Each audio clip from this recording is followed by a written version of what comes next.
Olha, o MG1 trouxe nas últimas semanas casos de abusos sexuais de crianças e adolescentes registrados em Itaúna e Nova Serrana, no centro-oeste do estado, e também em São Gotardo, no Alto Paranaíba.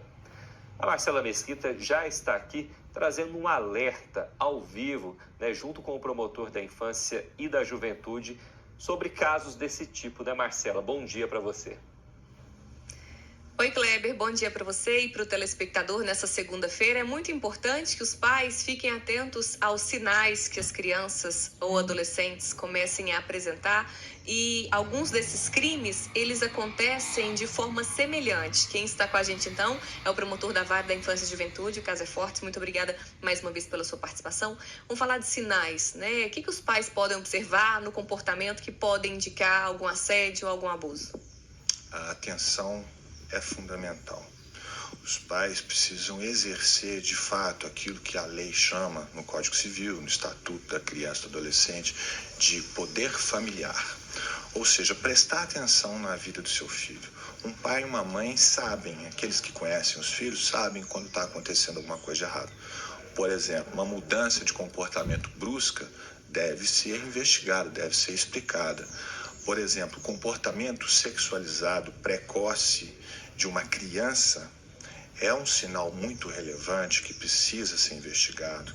Sinais físicos, machucados em áreas íntimas, não tem que ser muito bem investigados e explicados, né? Às vezes as crianças também demonstram por meio de desenhos que retratam ali partes íntimas. Isso precisa ser investigado.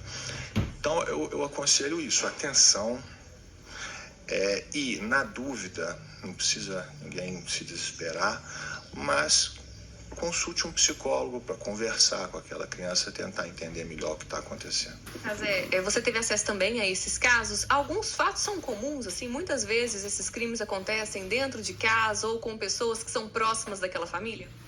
Crimes de abuso sexual de crianças, ou seja, pessoas com menos de 12 anos, acontecem na grande maioria dentro de casa. Porque é uma questão lógica, é onde as crianças estão. Na maior parte do tempo estão na escola ou estão em casa. Elas não têm tanto um círculo tão grande quanto os adolescentes, por exemplo. Então acontece ali dentro de casa. Às vezes com pessoas muito próximas, que são as pessoas que têm acesso às crianças. Nós vemos casos recorrentes aí de pais e mães que praticam abuso ou se omitem na prática do abuso, padrastos e madrastas.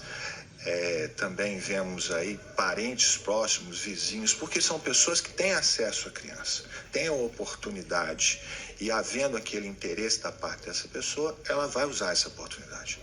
Casé, a gente conversava aqui nos bastidores, eu até te contei sobre a minha relação com a minha mãe, que sempre foi uma pessoa muito cabeça aberta, professora, então ela sempre conversou muito comigo, conversava sempre lá em casa desses assuntos, assim. Como que os pais podem falar com os filhos desse assunto de um jeito que não fique ruim ou que não cause nenhum desconforto? Como que esse assunto pode ser abordado pelas famílias? Eu acho que essa pergunta, quem responderia de uma forma perfeita seria sua mãe, porque era uma relação realmente, pelo que você me contou, ideal, de amizade, mas de respeito, e que foi criada uma relação de confiança. Eu acho que os pais têm que criar com os filhos essa relação de confiança, mas deixando claro que são os pais que exercem o poder familiar, são os pais que mandam. Até os 18 anos, por exemplo, não existe senha para pai e mãe. Quem é menor de 18 anos tem a obrigação de mostrar para os pais, na hora que eles quiserem, o conteúdo do WhatsApp, por exemplo, ou de qualquer outra rede social, porque os pais têm que exercer essa fiscalização. Nós temos vários casos, inclusive aqui em Divinópolis e muitas outras cidades e estados que eu já vi, participei, em que os pais salvaram os filhos justamente porque estavam ali atentos, olhando o que estava acontecendo. Isso que eu ia te perguntar. Então, se um pai tem acesso ao celular, à senha, isso não é invasão de privacidade quando se trata de um menor?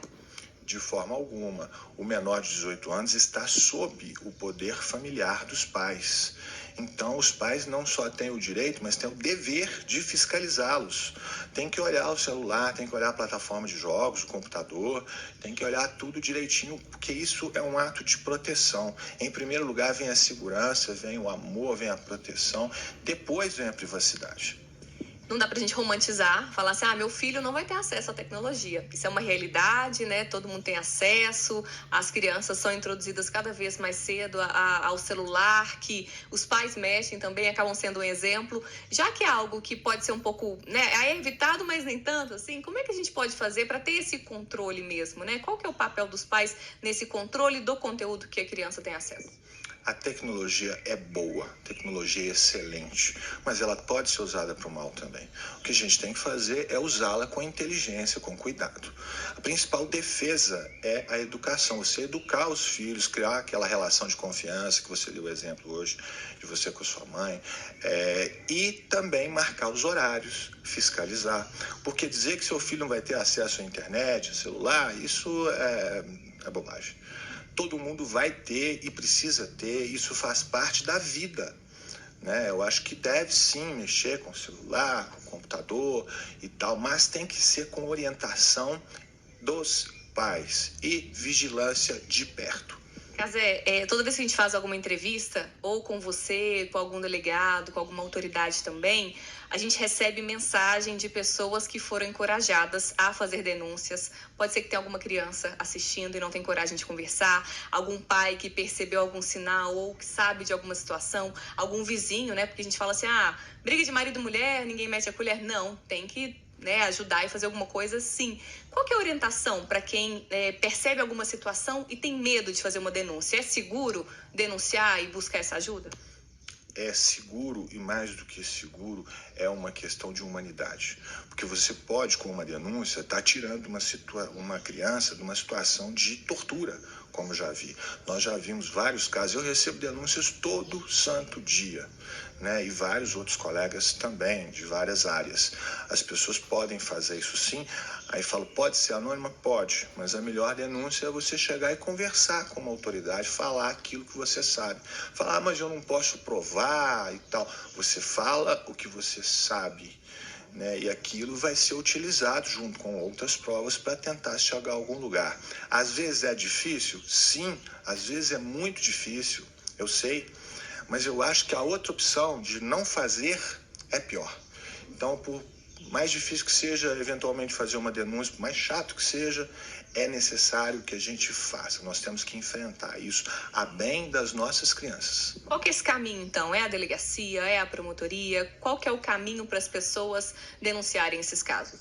Todos os caminhos são úteis. A pessoa pode procurar a promotoria de justiça da infância e juventude, criminal, pode procurar a delegacia de polícia civil, pode procurar a polícia militar, o conselho tutelar, né? Ela pode procurar qualquer desses órgãos e falar o que está acontecendo, que todos eles têm a obrigação de ouvir, dar uma resposta e dar um encaminhamento. Tá certo. Muito obrigada pela sua participação. Kleber, então é isso. Ficar atento aos sinais, denunciar sim. A denúncia ela é segura, ela pode ajudar muito essas crianças que várias vezes sofrem, passam por todos esses abusos caladas, sem saber o que elas fazem. Então é o papel também do adulto, do vizinho, da escola, de todo mundo colaborar para um mundo melhor.